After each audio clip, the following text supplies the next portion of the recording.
नमस्कार। प्राचीन काल में मथुरा के राजा दाशार्ह यदुवंश के तेजस्वी, पराक्रमी और नीतिज्ञ राजा थे। उन्होंने काशी नरेश की सुंदर और सद्गुणी पुत्री कलावती से विवाह किया। विवाह के बाद रात में राजा ने प्रेमालाप हेतु उसे बुलाया, परंतु कलावती ने कोई रुचि नहीं दिखाई और उनके पास नहीं गई। राजा ने बार बार आग्रह किया, पर जब वह नहीं मानी तो उन्होंने उसे बलपूर्वक बुलाने का निश्चय किया। कलावती ने कहा, हे महाबली राजन, मुझे स्पर्श न करें, मैं एक व्रत का पालन कर रही हूं। आप धर्म और अधर्म के भेद को जानते हैं, अतः मुझ पर बलपूर्वक व्यवहार न करें। शास्त्रों में कुछ विशेष परिस्थितियों में ही प्रेमासक्त युगल के संसर्ग को उचित माना गया है। यदि दोनों पति पत्नी समान रूप से इच्छुक हों, तभी मिलन से सुख की प्राप्ति होती है। क्रोध में, बीमारी में, गर्भावस्था में, व्रत के दौरान, रजस्वला अवस्था में या जब स्त्री उत्सुक न हो, तब पति को उसके साथ सहवास नहीं करना चाहिए। प्रेम पूर्ण पति को अपनी युवा पत्नी के साथ स्नेह, कोमलता और उसके भावों को समझते हुए प्रेम करना चाहिए। जैसे कोई फूल को स्नेहपूर्वक छूता है, वैसे ही पत्नी के साथ व्यवहार करना चाहिए। किंतु इस उपदेश के बावजूद प्रेमासक्त राजा ने बलपूर्वक उसका हाथ पकड़ लिया और उसे आलिंगनबद्ध किया। जैसे ही राजा ने उसे स्पर्श किया, उसका शरीर तपते हुए लोहे के समान जलाने लगा, जिससे भयभीत होकर राजा ने उसे तुरंत छोड़ दिया। राजा ने कहा, हाय, यह कैसा महान चमत्कार है। हे प्रिय, यह अत्यंत आश्चर्यजनक है। तुम्हारा कोमल शरीर, जो एक नाजुक कली की तरह था, अचानक अग्नि के समान दहकता हुआ कैसे हो गया? राजा भय और विस्मय से भर गए। उनकी प्रिय रानी ने मंद मुस्कान के साथ उत्तर दिया। कलावती ने कहा, हे राजन, बचपन में महर्षि दुर्वासा ने मुझ पर कृपा करके मुझे शिव के पंचाक्षरी मंत्र की विद्या प्रदान की थी। इस मंत्र की प्रभावशीलता से मेरा शरीर समस्त पापों और अशुद्धियों से मुक्त हो गया है। जो पापी दुर्भाग्यशाली हैं, वे मुझे स्पर्श नहीं कर सकते। राजन, आपने सदैव वेश्याओं और मदिरा सेवन करने वाली स्त्रियों का संग किया है। आप प्रतिदिन स्नान नहीं करते, न ही मन और शरीर की पवित्रता के साथ मंत्र जाप करते हैं। आप ईशान शिव की आराधना नहीं करते, फिर आप मुझे कैसे स्पर्श करने के योग्य हो सकते हैं?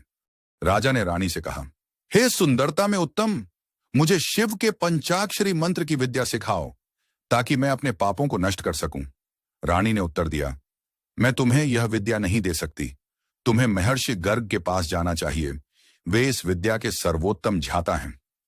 राजा और रानी महर्षि गर्ग के पास गए और विनम्रता से उनका आदर किया। राजा ने गुरु से अपनी इच्छा प्रकट की।